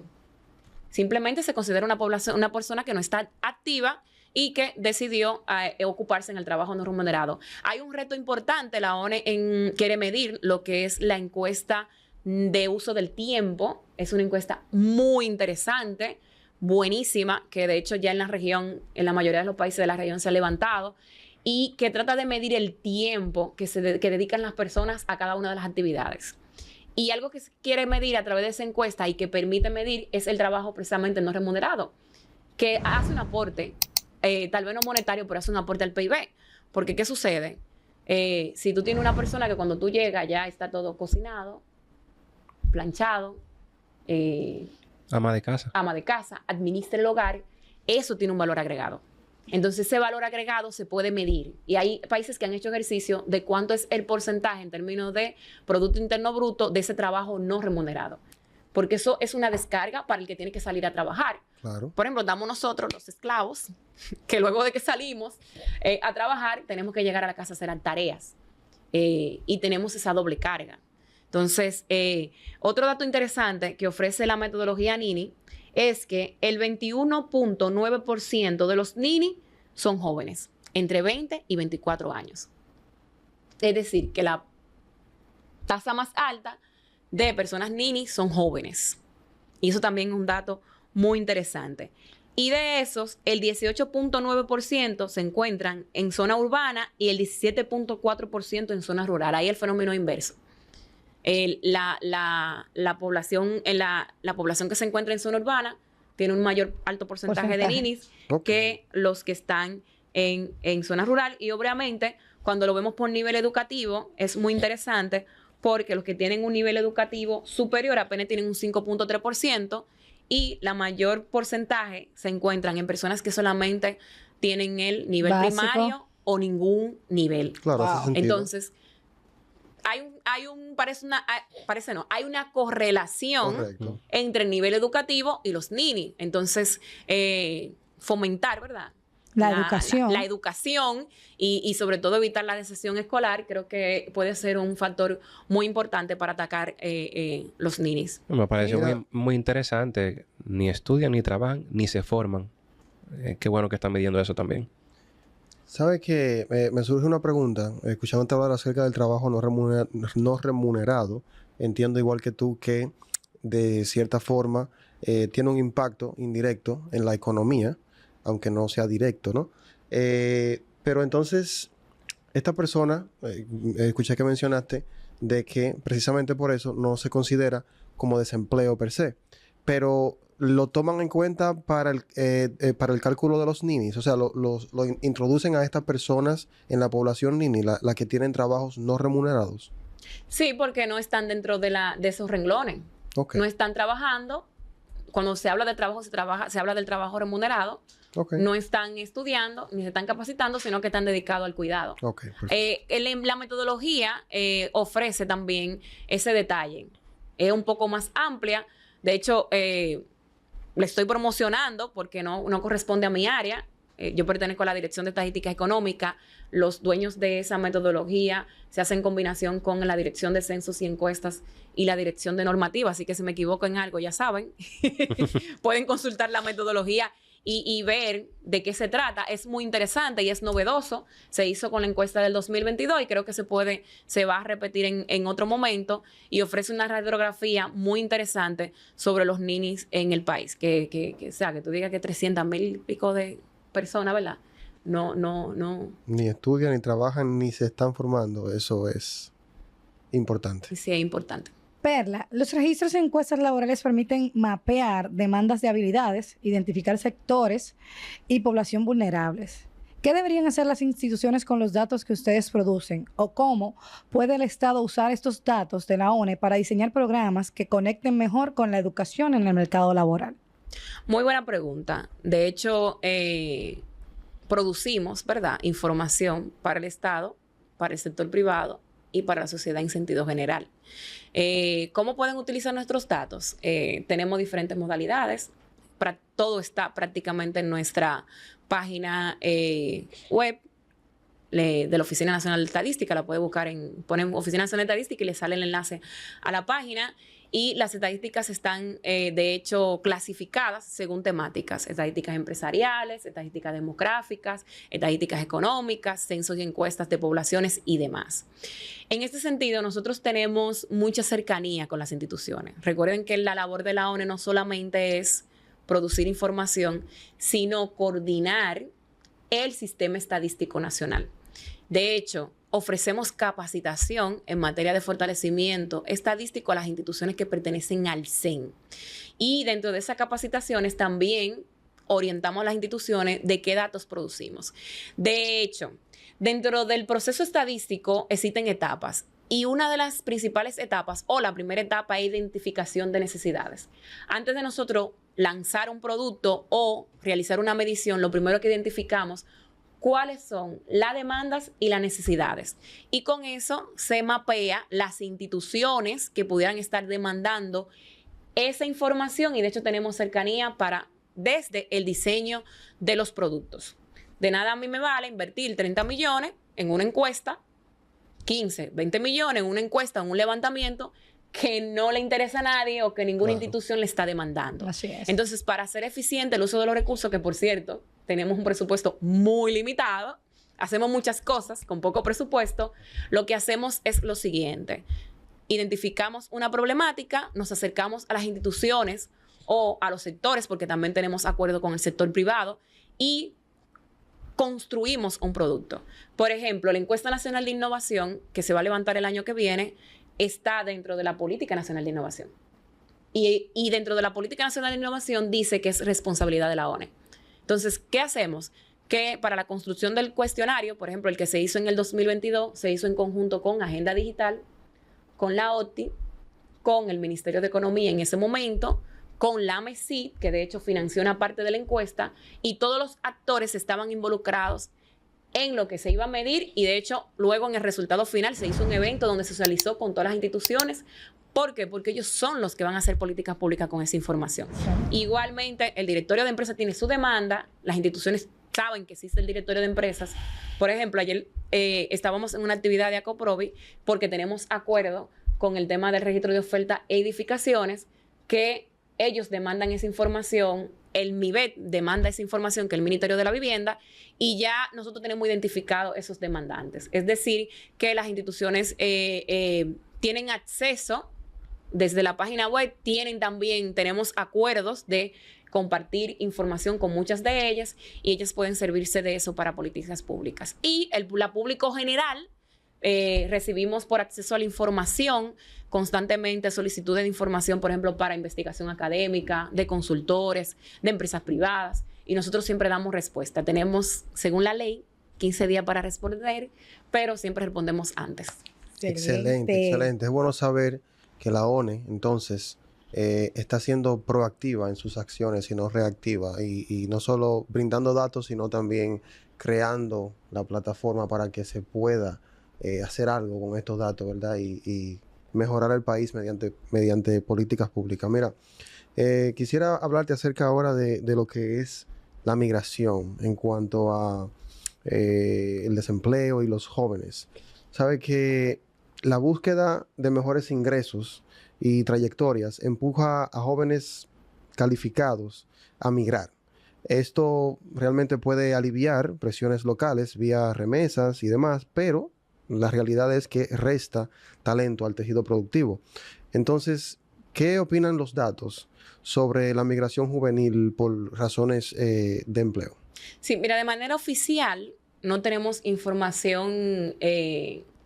Recuerden que nosotros como Oficina de Estadística ofrecemos información ya oficial, aunque sí hay estudios que avalan eso que tú dices. De hecho, un estudio que salió en el 2023 dice que más del 30% de la población joven tiene intención o tiene interés en salir fuera del país a buscar nuevas oportunidades, que es un porcentaje bastante alto. 30 es mucho.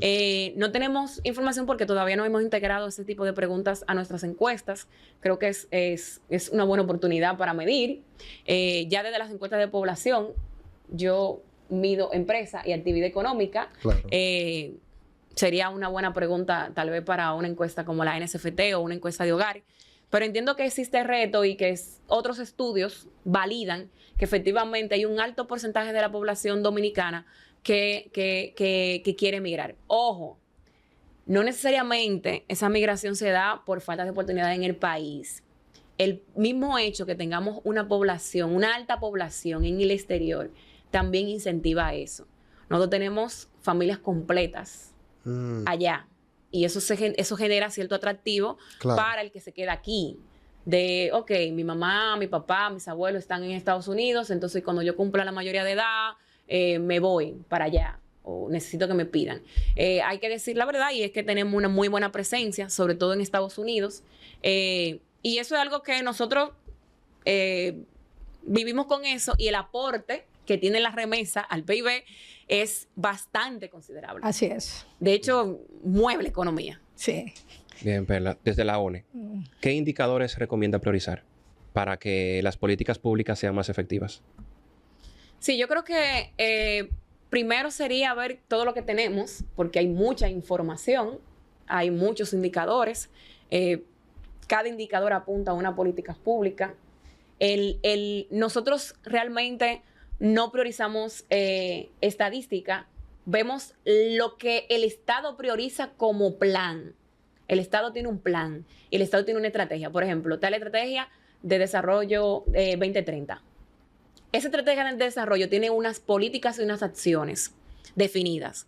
Entonces, ¿qué nosotros hacemos como Oficina Nacional de Estadística? ¿Cuál va a ser la demanda de información para medir la efectividad de esa política? Yeah. También está el PNPCP, que es el Plan Nacional Plurianual del Sector Público. Creo que lo dije bien. Entonces, sí, el PNPCP es un plan de prioridad donde el gobierno prioriza políticas públicas. Okay. Y de ahí se generan unos indicadores y unas acciones. Entonces, nosotros como Oficina Nacional de Estadística estudiamos el PNPCP y tratamos de responder a esa demanda de información a través de las encuestas, a través de los censos y a través de los registros administrativos.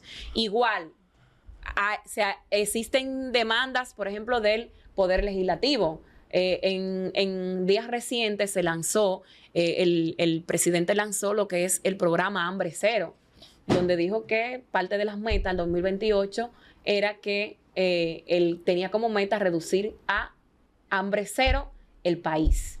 Hambre es cero. lograr que la subalimentación, el indicador de subalimentación llegue a un 2.3 o 2.6, alrededor de punto algo por ciento. Y ya cuando tú llegas a ese porcentaje, por cierto, estamos en 3 y algo, no estamos tan lejos, Sí. se ha venido reduciendo, la disponibilidad alimentaria ha aumentado. Entonces, ¿eso qué provocó? Que se hiciera un ejercicio con la ONE y la FAO para calcular la HbA. Y estamos en ese proceso de calcular la hoja de balanza de alimentos que permite medir la disponibilidad en kilocalorías de alimentos y adicional también se incluyen módulo en el hogar, que también de ahí se mide la subalimentación y estamos respondiendo o queremos responder a esa nueva política. Y como pasa con la encuesta nacional de innovación, se generó una política nacional de innovación. Esa política nacional de innovación genera necesidades de información. Claro. Entonces, se puso la ONE como responsable y eso hizo que levantáramos la encuesta en el 2022. Tenemos ya unos años luchando con varios fenómenos. Dicen que el que no se adapta al crecimiento, al cambio, se queda atrás. Y esto influye mucho en lo que hoy estamos lidiando, que sería la inteligencia artificial, donde muchísimas personas la ven como Dios y otras personas la ven como verdugo.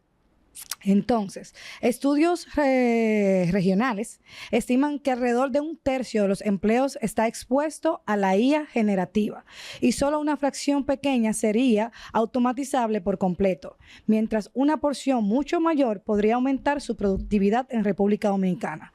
Hablando de inteligencia artificial y empleo en República Dominicana, ¿qué sectores y tipos de tareas ve la ONE como expuesto y cuáles con mayor potencial de productividad? Mira, esa es una pregunta muy buena. En todos los espacios ahora mismo se está hablando de inteligencia artificial. Así es. Es una realidad, es el futuro. Y nosotros, al ser un tema nuevo, reciente, o sea, considerando el tiempo que tiene, ¿verdad? Todo el tema de ahora que está el boom de ChatGPT, tareas automatizadas y demás por inteligencia artificial. Ya no podemos creer en videos que vemos en redes sociales, ya no sabemos, muchas veces no sabemos qué estamos viendo. ¿Qué es real y qué no es real? Entonces, ¿qué sucede? Todavía no hemos medido, no tenemos una medición, ¿verdad? Un producto que mida la penetración de la inteligencia artificial, sobre todo en los económicos, en los sectores económicos. Entonces, ¿qué estamos haciendo? Estamos tomando acciones para que en la próxima encuesta nacional de innovación incluir un módulo que mida el uso de inteligencia artificial en las empresas. Y eso va a ser muy importante. Y de hecho, queremos preguntar qué tipo de innovación están implementando con inteligencia artificial. Y eso te va a poder medir, te va a poder permitir medir si es en proceso, si es en la parte organizativa, si es en la parte de productos, o sea, dónde las empresas están implementando la inteligencia artificial. Nosotros agregamos una pequeña pregunta en la encuesta pasada, pero fue bastante limitada. Entonces, a raíz de todo este crecimiento de la inteligencia artificial, queremos entonces agregar ese módulo que va a ofrecer mayor información. Otro aspecto que en algún momento tenemos que medir cuando volvamos a hacer la encuesta de detección de necesidades de cualificaciones, que se hace por ocupación, es ver si esas necesidades permitieron cambiar ocupaciones. Es cierto que hay ocupaciones que se van a tener que transformar, hay ocupaciones que posiblemente desaparezcan o se transformen, porque no necesariamente tiene que desaparecer. Por ejemplo, uno de los sectores que tiene un buen, no tenemos datos específicos, porque como digo, no hemos hecho un levantamiento, pero de hecho lo utilizamos dentro de la oficina, es el área de comunicaciones, el área de diseño, el área de programación. Tú te entras a ChatGPT y fácilmente te escribe un código. Sí. Solamente tienes que decirle, obviamente ahí hay unas acciones que hay que tomar por el tema de la seguridad de los datos. De hecho, el Estado está buscando crear normativas para el tema de la inteligencia artificial. Debe de buscarse una normativa. ¿Por qué? Porque hay ocupaciones, por ponerle un ejemplo, que nosotros ya hemos hecho ejercicio, y de hecho los ejercicios que hemos hecho dentro de la oficina lo hemos podido replicar a nivel internacional, es que yo puedo generar una clasificación de manera automatizada con inteligencia artificial. Con decirle, nosotros contratamos 2 técnicos para que hagan la clasificación de la división territorial. Leen el barrio y se le pone el código de la división territorial. Ya tú puedes entrenar una máquina, entrenar una inteligencia artificial para que de manera automatizada me le asigne ese código y ya yo perdí 2 empleos ahí. O automaticé 2 empleos. Sí. Bueno, vamos a decir automatizar para que el miedo que existe no aumente. Ojo, sí. No. Cuando empezó la revolución industrial, ese fenómeno se dio. Eso, la economía no es estática, ni la tecnología. Y la tecnología es lo que permite aumentar las fronteras de posibilidades, las fronteras de producción. Entonces, cuando se dio la revolución industrial, se tuvo que modificar las ocupaciones. Claro. Y la gente tuvo que migrar a otras cosas. Entonces, aquí la idea es ver la tecnología como un aliado. Yo soy amiga full de ChatGPT, pero yo no hago un vaciado en ChatGPT. Yo no le dejo todo el trabajo a ChatGPT, sino que lo veo como una herramienta que me permite eficientizar mi trabajo. Así es. Y no copiar. Ahí hay también otro tema, un tema ético y moral con el tema de la... el copy-paste.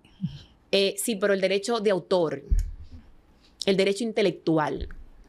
Tú hacer un trabajo, un ensayo, supongamos que te ponen a hacer una investigación, un ensayo, y que la máquina sea que haga absolutamente todo, donde queda entonces la parte de derecho intelectual.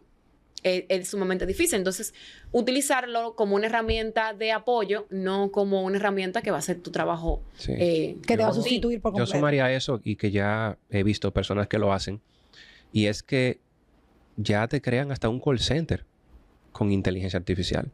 Buenísimo, los agentes que te atienden. Sí. He visto casos en donde te atiende un agente, te lo crean hasta que parece, o sea, un agente de un colmado con voz humana, y hace todo lo que hace un agente, un representante. O sea, eso significa que a futuro las personas actualmente que están acomodadas en un call center tienen que ir buscando o pensando en algún otro tipo de trabajo. Porque entiendo que en algún momento va a impactar, y realmente ¿qué costo tiene? No tiene que pagarle seguridad social. No hay que pagarle una liquidación. O sea, al fin y al cabo la inteligencia artificial sí va a impactar.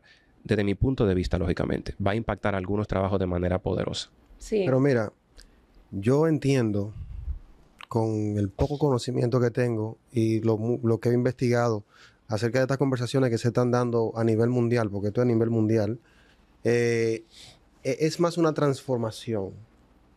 Claro, al corto plazo se va a ver un desplazamiento, se va a ver lo que acabamos de mencionar, que van a haber empleos que van a desaparecer. Pero eso es al corto plazo. La realidad es que, como ella mencionó, esto no es nuevo. Esto pasa cada vez que viene una disrupción tecnológica. Si tú te pones a pensar, hace 50 años, tú no ibas a imaginar que íbamos a tener los tipos de trabajo y de ocupaciones que tenemos ahora. O sea, ni siquiera cabía en nuestra cabeza. Entonces, eso va a pasar con la inteligencia artificial también. De aquí a 50 años, los seres humanos ya van a emplear su tiempo en otras cosas. Sí. Ya las cosas que son más mecánicas, las cosas que son más metódicas, tal vez ya la vamos a tener. Más físicas, más humanas. Vamos a tener una máquina que lo haga. Los programas. Los programas como esto, los podcasts. El medio de comunicación. Antes tú tenías que tener, ¿cuántos camarógrafos? Para arriba, para abajo. Sí. ¿Cuántas personas? Tú veías los cables, la gente cruzándose. A veces salían. Ahora no. Ahora tú puedes operar cámaras a través de robot. De manera automatizada. Sin necesidad de tener detrás un equipo tan grande de personas. Posiblemente tiene 1 o 2 personas que te manejan absolutamente todo desde la programación. Entonces, eso te dice a ti que la tecnología no es nueva. Sí. Es algo a lo que tenemos que adaptarnos. A mí sí me preocupa en gran medida es el uso ético que se le da a la tecnología y sobre todo a la inteligencia artificial. Hay un fenómeno muy interesante y es el tema de qué es real ahora. Sí. El bombardeo que hay de videos y cosas en redes sociales que tú no sabes qué es real.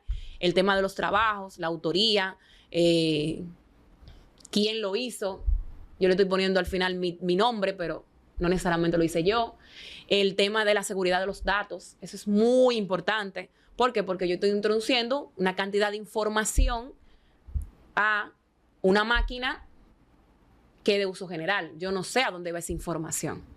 Y de hecho, están así que tú escribes algo y me ha pasado que abro un chat para hablar de algo de ChatGPT, en ChatGPT de un tema, y cuando lo vuelvo a utilizar más adelante, trae información de la que yo había escrito en otro chat. O sea, queda con eso guardado. Sí. Entonces, ¿quién tiene acceso a esa información? ¿Se vende? ¿La usan? O sea, entonces, es parte de los retos que tienen las instituciones, que también tenemos nosotros como Oficina Nacional de Estadística. De hecho, estamos dando opinionitos en el tema de la inteligencia artificial, pero con mucho cuidado porque hay que cuidar la información y sobre todo la información del público en general, que es que en verdad tiene la confianza de brindarnos sus informaciones personales, sus informaciones empresariales.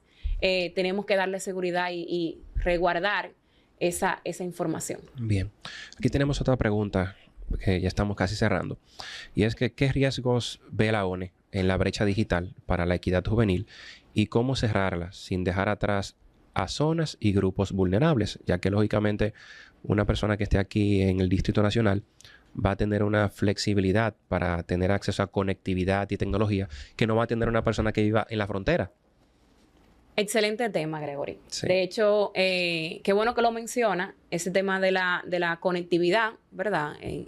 Cómo afecta a los jóvenes, la brecha digital que se abra mucho ahora, que el analfabetismo ahora no solamente se mide en si sé leer o escribir, sino también en qué habilidades tengo para, ¿verdad?, acceder a la tecnología. Nosotros en ese sentido, junto con Indotel, en el 2022 se colocó un módulo de acceso a TIC dentro de los hogares. Y se preguntó sobre tenencia de celulares, acceso a internet y otras preguntas que tributaban a la conectividad. A partir de los datos de ese módulo, se calculó y se lanzó en el 2024 el informe de conectividad significativa, donde alrededor del 21% de la población, solo el 21% de la población tiene, 21.9 me parece, tiene conectividad significativa. Wow, 21.9. ¿Cómo se crea este indicador? Ese indicador es una metodología que se hace en base a la CETID. Es un organismo internacional Primero se replicó en Brasil y luego fuimos el segundo país en replicar esa metodología. De hecho, no se asombren, en Brasil el indicador fue de 22%, nosotros estamos en 21 y algo, casi 22, entonces no estamos tan mal. Y entonces, en ese sentido, ¿cómo se crean? Una serie de indicadores que tienen que ver con acceso, con posibilidad de costo, con frecuencia de uso, ¿verdad? ¿Dónde lo utilizo? Y eso te permite, entonces, crear 9 indicadores. Si tú tienes de 7 a 9 indicadores, tienes conectividad significativa. Si tú tienes entre 6, me parece 6 y 4, tienes moderada. Y si tú tienes menos de 4, que fue una alta población, tú tienes entonces conectividad, de 0 a 2, conectividad bastante precaria, de 3 a 4, de 5 a 6 moderada y de 7 a 9, entonces tienes conectividad significativa. En ese sentido, la población que más conectividad significativa tiene es la población de 20 a 39 años, con un 28.4%. Esto se da porque una población que estudia es una población más joven. Los de 10 a 19 años tienen una conectividad significativa de 23.5% y los de 60 y más apenas tienen un 8.4%, es decir, que la población más envejeciente es la que tiene menos conectividad significativa. Cuando vemos esto a nivel por nivel educativo es donde están las mayores brechas. Hay 2 formas de caracterizar esta población donde se ven grandes brechas. Uno es nivel educativo. La población que está en rango superior o doctorado, es decir, que ya tienen un título universitario, más del 60% de la población tiene conectividad significativa. Es decir, que más del 60% tiene conectividad significativa. Todavía hay un alto porcentaje, ¿verdad?, que con ese nivel educativo no tiene conectividad significativa, pero tenemos una alta población que si ya tiene cierto nivel educativo, le da una importancia a la tenencia de un internet, ¿verdad? Sí. Hay una correlación ahí. Sí. Y la población que menos conectividad significativa tiene es el que está en primario o no tiene ningún nivel de estudio educativo. Entonces, ahí hay una importante brecha. La otra brecha que existe, importante, es a nivel socioeconómico. También medimos el nivel de conectividad significativa dependiendo el nivel socioeconómico. ¿Cómo se construye ese nivel socioeconómico? Bueno, con la tenencia de los bienes en el hogar, que se hace a partir de la encuesta de hogares. Por ejemplo, tú tienes carro, tú tienes un inversor, tú tienes televisión, tienes lavadora, tienes esto. Entonces, si tú tienes una cantidad de bienes, es probable que tú tengas mayor nivel socioeconómico que quien no lo tiene. Pues resulta y acontece que los que tienen nivel socioeconómico alto superan el umbral de los 60% con conectividad significativa, y que obviamente los que tienen menos nivel socioeconómico son los que no acceden a ese internet o a esa conectividad significativa. ¿Qué te dice a ti? Que también hay un tema de costo y de acceso que no le permite a esa persona financiar o costear la calidad del internet. Luego hay temas de zona, realmente no hay tantas brechas entre la zona urbana y rural. Obviamente hay zonas que todavía aquí tienen, tú sabes, ciertas dificultades carencias en cuanto a la conectividad, pero las mayores brechas están ahí en cuanto a los niveles educativos y los niveles socioeconómicos. Es un indicador que queremos medir también el año que viene, si Dios quiere. Por favor. Y muy interesante, se hizo en colaboración con Indotel. Indotel lo toma como referencia para políticas públicas y la idea es aumentar el indicador de conectividad significativa. Nosotros vamos a estar muy, muy a la espera de esa encuesta, ya que anteriormente tuvimos una entrevista donde hablábamos del nivel de conectividad en base a la educación, y la verdad que comparado con otros países estamos en un nivel muy mínimo. Esperamos que ya para ese año de esa encuesta este nivel se haya superado. Perla, ha sido un grato placer, un privilegio tenerte con nosotros, conocer y ampliar esos conocimientos en estadística que desconocíamos, y lo interesante de aquellas personas que quieran aplicar a ciertas ocupaciones de empleo que desconocemos, saber que la ONE tiene todas esas encuestas y estadísticas ahí a la mano, que cualquiera que desee tener este conocimiento simplemente tiene que entrar directamente a su página y va a poder utilizarla. Nada, Perla, a modo de cierre, ya sea a título personal o con los datos que ya manejas, ¿cuál sería ese mensaje que le darías a la comunidad, a la juventud dominicana? El mensaje que diría, y que de hecho siempre le digo a la población joven con la que trabajo, a los pasantes que van allá a la ONU, es que en República Dominicana hay muchas oportunidades. Nosotros como país, yo sé que a veces se resalta un poco lo negativo, ¿verdad? A veces lo que hace más ruido, pero nosotros somos un país de grandes posibilidades. Y de hecho, cuando nos comparamos con otros países de la región, hemos tenido una economía que crece de manera sostenida, manejamos muy buenos indicadores, y hay oportunidades. Lo que tal vez es que debemos de acercarnos, ¿verdad?, a los datos y ver qué nos ofrecen los datos, dónde están esas oportunidades, buscar orientación. Siempre, bueno, a mí me encanta porque lo tenía en mi época que estaba en la universidad también, esa mentoría de personas que tal vez ya recorrieron un camino, que conocen el mercado, que conocen, buscar esa consejería. Y yo creo que abrazar el conocimiento y la educación. Yo sé que se nos ha vendido que ahora mismo se puede conseguir dinero fácil, que no tengo nada en contra de los que hacen contenido en redes. Creo que es un trabajo. No me parece hay personas que tienen labores muy bonitas, jóvenes que tienen labores muy bonitas y proyectos muy bonitos en redes sociales. Pero entiendo que también se debe de explorar el tema de la educación y la formación como una salida.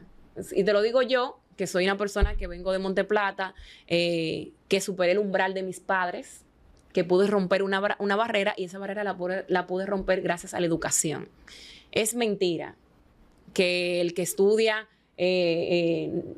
no tiene posibilidad de salir de ciertas condiciones de pobreza. La educación siempre puede ser una salida. Lo que debemos de tomar decisiones tal vez más inteligentes, informadas, más estratégicas, más informadas, no tenerle miedo a los números y ver la información como un aliado. Ojo, las estadísticas no solo es para el gobierno ni para las empresas. Las estadísticas es para todos. Incluso yo como ama de casa debería de buscar información estadística de diversos temas, de diversas cosas. Excelente. Ha sido una conversación muy interesante, Perla. Gracias por venir. Gracias a ustedes por la invitación.